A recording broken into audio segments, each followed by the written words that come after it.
खबर अम्बेडकर नगर जिले से है, जहां समाजवादी पार्टी के जलालपुर विधानसभा क्षेत्र से विधानसभा अध्यक्ष अखिलेश यादव ने विशेष बातचीत के दौरान हमारे संवाददाता से बताया कि हर सेक्टर और हर जोन में वो जनसंपर्क के जरिए जनता से संपर्क करके समाजवादी विचारधारा से लोगों को जोड़ने का कार्य करते हैं।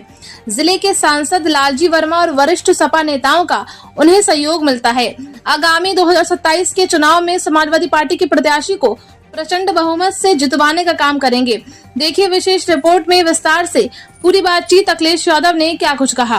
न्यूज़ एक्सप्रेस से मैं हूं। इस समय हमारी मौजूदगी अम्बेडकर नगर जिले में। अम्बेडकर नगर जिले में हम समाजवादी पार्टी के विधानसभा अध्यक्ष अखिलेश यादव के साथ मौजूद हैं। किसी भी पार्टी को चलाने में रीढ़ की हड्डी पार्टी के कार्यकर्ता होते हैं और हर विधानसभा क्षेत्र के विधानसभा अध्यक्ष की जिम्मेदारी होती है कि वो भली भांति संगठन चलाए और जो भी कैंडिडेट चुनाव में जिसको भी टिकट मिलता है उसको जीत की जिम्मेदारी विधानसभा अध्यक्ष की होती है। पूर्व में ये हॉट सीट रही है। यहाँ पे भारतीय जनता पार्टी ने अपनी पूरी ताकत लगा दिया। उप मुख्यमंत्री भी आए थे यहाँ प्रचार करने, लेकिन उसके बाद भी 2017 के चुनावों में और उसके बाद 2022 के चुनावों में, तमाम चुनावों में यहाँ विपक्ष, यहाँ पे कोई भी पार्टी को विजय नहीं हुई, किसी भी पार्टी की विजय नहीं हुई, पराजय का मुंह देखना पड़ा। यहाँ हमेशा ये सीट सपा की झोली में गई है और 2022 के चुनाव में तो पूरा जिले में सपा का झंडा लहराया, पूरे जिले में सपा के कैंडिडेट जीते। इस समय सांसद भी सपा के हैं, तो हम बात करेंगे यहाँ के विधानसभा अध्यक्ष अखिलेश यादव से किस तरह से संगठन का जो दिया गया, शीर्ष नेतृत्व ने जो दायित्व दिया संगठन को चलाने का, वो किस तरह से निभाते हैं। जी बहुत बहुत स्वागत है आपका। बहुत बहुत धन्यवाद। देखिए, जब से हमको जिम्मेदारी दायित्व मिला समाजवादी पार्टी का संगठन को चलाने की, हम लगातार, चाहे हमारा सेक्टर हो, चाहे हमारा बूथ हो, चाहे हमारा जोन हो, हम जोन बूथ लगातार जनसंपर्क करके पूरे जलालपुर में अपने संगठन को इतना चुस्त दुरुस्त बना दिए हैं कि जब भी आने वाले समय में विधानसभा का चुनाव होगा तो समाजवादी पार्टी का एमएलए जलालपुर में प्रचंड बहुमत से जीत करके विधानसभा में जाएगा। और तमाम जो नेता हैं यहाँ, सांसद हैं लालजी वर्मा और तमाम वरिष्ठ कार्यकर्ता हैं और जो भी पूर्व विधायक हैं, सबका सहयोग रहता है। हाँ, सबका सहयोग रहता है। सांसद जी का भी, अगले जिला अध्यक्ष जी का, जो जिले के वरिष्ठ नेता हैं, पूर्व मंत्रीगण लोग हैं, वर्तमान विधायक लोग हैं, सारे लोगों का हमेशा सहयोग मिलता है। और सहयोग जलालपुर के संगठन में जो लोग काम कर रहे हैं, चाहे वो सेक्टर के लोग हों, चाहे बूथ के लोग हों, बहुत भरपूर समर्थन मिलता है, सहयोग मिलता है। वो लोग बूथ पे जनसंपर्क चाहे हो, चाहे पीडीए का कार्यक्रम हो, चाहे जो भी पार्टी कार्यक्रम निर्धारित करती है उसको बढ़ चढ़ के करने का काम लोग करते हैं। सबका सहयोग मिलता रहता है। बिहार चुनाव में पराजय के बाद एक आशंका, थोड़ी सी आशंका है कार्यकर्ताओं के दिमाग में कि पता नहीं 2027 के चुनाव में पार्टी का मुख्यमंत्री बनेगा कि नहीं बनेगा, पार्टी को सीटें मिलेगी कि नहीं मिलेगी। ऐसा यहाँ भी है क्या? देखिए, उत्तर प्रदेश बिहार से अलग है।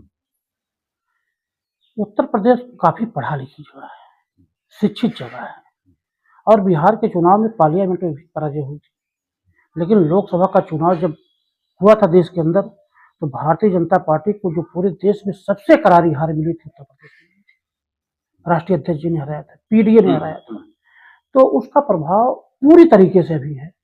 24 में भी जीते थे और जब 27 में चुनाव होगा तभी पांचों की पांचों विधानसभा सीट जीती जाएगी। और जलालपुर में 27,000 वोट से हम 2024 का चुनाव जीते थे पार्लियामेंट में, और इसको मुझसे ज्यादा वोट से जीतेंगे। मतदाता पुनरीक्षण का कार्य चल रहा है, इसमें 15 अप्रैल को डेडलाइन दी गई है, तो क्या उसका असर आपके विधानसभा क्षेत्र में भी है? ऐसा आरोप है आपकी पार्टी का और राष्ट्रीय अध्यक्ष जी की प्रेस कॉन्फ्रेंस होती है कि तमाम मतदाताओं के नाम काटे गए हैं, उसमें मुस्लिम यादवों के नाम ज्यादा है। हाँ, ये आरोप सही था। जो सरकारी बीएलओ होते हैं उनके ऊपर अधिकारियों का, कर्मचारियों का दबाव था कि इस आबादी के इतने वोट काटे जाएं। फॉर्म 7 पे जबरदस्ती सिग्नेचर कराए जा रहे थे, लेकिन उनके मंसूबों को हमने जलालपुर में पूरा नहीं होने दिया। जलालपुर में हमने फॉर्म 6 भी भरवाया और फॉर्म 7 में जितने भी वोटर थे हमने करीब करीब लोगों को चेक कराया। उनके मंसूबों को जिला कार्यकर्ताओं के भरोसे, बूथ प्रभारियों के भरोसे हमने पूरा नहीं होने दिया है। और जलालपुर में निश्चित तौर पे बड़ी संख्या में फॉर्म 6 भरे गए हैं और समाजवादियों ने अपार मेहनत किया है, चाहे ब्लॉक हो, चाहे सेक्टर हो, चाहे जोन हो, चाहे बड़े नेता हो, सभी लोग अपने अपने बूथों पर लगे हुए हैं। अपने क्षेत्र के लोगों से और कार्यकर्ताओं से आप क्या कहना चाहेंगे हमारे चैनल के माध्यम से? जल्द ही चुनाव आने वाले हैं, वो पंचायत चुनाव भी हैं, प्रधानों के चुनाव होंगे, उसके बाद विधानसभा के चुनाव हैं और नगर पंचायतों के चुनाव हैं, क्या कहना चाहेंगे? देखिए, जहाँ तक पंचायत चुनाव के सवाल है, समाजवादी पार्टी अगर समर्थित प्रत्याशी उतारेगी तो हम लोग ये प्रयास करेंगे कि जितने भी सीटें जलालपुर के अंदर हैं उस पर निष्ठावान, मजबूत, ईमानदार लोगों को ही प्रत्याशी बनाया जाए। ऐसे लोगों को हम हरगिज नहीं प्रत्याशी बनने देंगे जो लोग समाजवादी पार्टी की विचारधारा का वोट लेके पंचायत चुनाव में, और जब अध्यक्षी का चुनाव हो तो पैसा लेकर के भारतीय जनता पार्टी के लोगों के पाले में चले जाते हैं। ऐसे लोगों को हम किसी भी कीमत पे समाजवादी पार्टी के लोगों का समर्थन प्राप्त नहीं होने देंगे। ईमानदार हो, निष्ठावान हो और कोई भी परिस्थिति हो, विकट परिस्थिति हो अध्यक्ष के चुनाव में, वो समाजवादी पार्टी के प्रत्याशी के साथ खड़ा रहे, ऐसे उम्मीदवारों का हम लोग समर्थन करेंगे। कार्यकर्ता आपके आशावादी हैं, पूरा दृढ़ संकल्प है, पूरे दृढ़ संकल्प के साथ पूरे जलालपुर का कार्यकर्ता, अब आप जान लीजिए, बहुत ईमानदार है, बहुत निस्वार्थ है और बहुत भावुक भी है। जल्दी स्वीकार कर लेता है, बार बार धोखा भी खाता है। ये जलालपुर की धरती समाजवादियों की धरती है, पंडित राम नारायण त्रिपाठी की धरती है, भगवती सिंह की धरती है, नहीं तो रामलखन वर्मा की धरती है। यहाँ हिंदू मुस्लिम का मुद्दा नहीं चलता, कोई मुद्दा नहीं। यहाँ तो आप अभी नगर पालिका के चुनाव हुआ, आप देखिए, उसके रिजल्ट को आप लोगों ने देखा होगा। जो नए देहात के क्षेत्र जुड़े थे, समाजवादी पार्टी के जो उम्मीदवार थे, उनको प्रचंड बहुमत मिला था। जलालपुर में एक जगह लोग बैठते थे, एक जगह लोग बैठते, जो समाज के बीच रहेगा, जो हाँ, जो जनता के बीच रहेगा, जो निष्ठावान पार्टी का कार्यकर्ता होगा, किसी समाजवादी पार्टी में जात धर्म का कोई मतलब थोड़ी होता है। समाजवादी पार्टी तो एक आंदोलन है, एक संघर्ष है। जात और मजहब की बात करने वाला समाजवादी पार्टी में राजनीति नहीं कर सकता कि फला तुम जात को, फला तुम जात को। ऐसे लोग समाजवादी पार्टी में नहीं रह सकते। समाजवादी पार्टी से तो गरीब आदमी, कमजोर आदमी, जिसकी जात का कोई मतलब नहीं, जिसके धर्म का कोई मतलब नहीं, पार्टी तो ऐसे लोगों को आगे बढ़ा देती है। हम लोग क्या स्तर है, हम लोग के परिवार में कोई बीडीसी मेंबरी का भी चुनाव नहीं कभी लड़ा है। आज हम लोग विधानसभा चला रहे हैं, संगठन चला रहे हैं और मजबूती से चलाया जा रहा है। हम लोगों ने एक चीज सीखा है, परिस्थितियां कोई भी रहे, कितनी भी गंभीर परिस्थितियां रहे राजनीतिक, आप अपने नेता के पीछे खड़े रहो, आप अपनी विचारधारा के पीछे खड़े रहो। आज तो पीडीए एक बहुत बड़ा संगठन है हमारा, जहां जाइए सिर्फ राष्ट्रीय अध्यक्ष जी की बात हो रही है। अभी हम लोग गांव में जाते हैं, लोग कहते हैं इस बात को, मेहनत करिए, आपकी बात चूकना नहीं है, जनता परेशान है। आज आप देखिए किसानों की क्या दशा है, विद्यार्थियों की क्या दशा है। क्या किसान सम्मान निधि जो मिल रही है उसका आप बताइए, किसान सम्मान 2000 रुपए से परिवार चल जाएगा? किसान सम्मान निधि क्या है? आज लागत मूल्य क्या हो गया है, यूरिया का रेट क्या हो गया है, धान का रेट क्या है, गन्ने का रेट 10 रुपए, 12 रुपए, 8 रुपए बढ़ाए जा रहे हैं। आज किसान गन्ना छोड़ दिया है। हमें तो लग रहा है आने वाले दिन में चीनी उत्पाद में ही कमी आ जाएगी। जैसे हम ही लोगों का परिवार था, छोटे काश्तकार तो हैं, लेकिन 10-15 बीघा गन्ना रहता था, आज एक भी गन्ना नहीं है। समस्या तो पैदा हो रही है देश के अंदर, सबसे बड़ी समस्या किसानों को है। आज आप बताइए, हम लोगों के परिवार में, हम लोग के अगल बगल के तमाम भाई बहन इलाहाबाद रहते हैं, कितने गरीबी, कितने कमजोरी से लोग पैसा तो क्या संस्कृति को, अपने देश को, अपने धर्म को छोड़ देना चाहिए क्या राजनीति के लिए? नहीं, धर्म कौन छोड़ता है? धर्म तो कोई नहीं।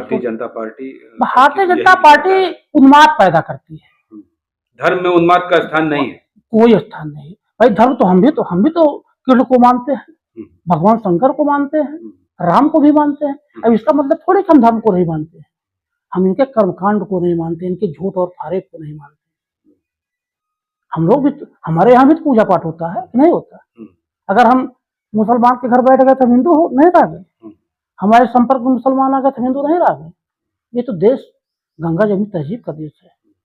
यहाँ तो सरदार वल्लभ भाई पटेल अशफाकुल्लाह खां का देश है। नहीं,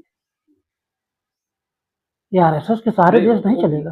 भगवान श्री राम ने शबरी के झूठे बेर खाए थे, जी नाविक को पैसा दिया उन्होंने, जी और एक धोबी के कहने पे जी। माता सीता का परित्याग किया। देखिए, हम बहुत गहराई में नहीं जाना चाहेंगे, बहुत बड़ी बातें हो जाती है। राम मंदिर बना, हम लोग किसी चीज का विरोध नहीं करते। राम का मंदिर बना, एक इतना बड़ा इवेंट लेके देश के अंदर ये लोग आए अयोध्या अयोध्या पूरे देश में एक माहौल क्रिएट किया गया।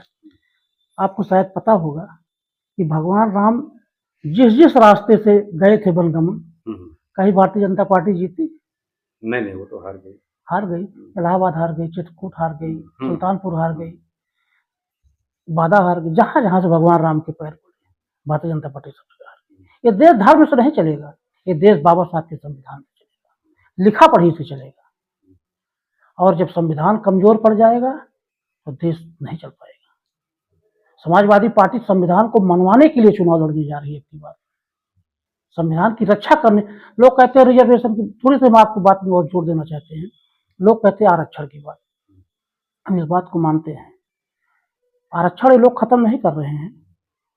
अभी भारतीय जनता पार्टी के लोगों से पूछा जाए तो आरक्षण कहेंगे नहीं खत्म करेंगे। आरक्षण रह कहा गया? सारी चीजें तो आप प्राइवेट कर दे रहे हो, नौकरियां आप दे नहीं रहे हो, तो आरक्षण को ये लोग खत्म नहीं करेंगे। आरक्षण को लोग निष्क्रिय कर दे रहे हैं, जहां आरक्षण का काम ही नहीं है। तो इस लड़ाई हमारी उसकी है। राष्ट्रीय अध्यक्ष जी के नेतृत्व में जब भी चुनाव होगा, हम खासकर जलालपुर में समाजवादी पार्टी का कोई भी उम्मीदवार होगा, उसको हम भारी मतों से जिताने का काम करेंगे। बहुत बहुत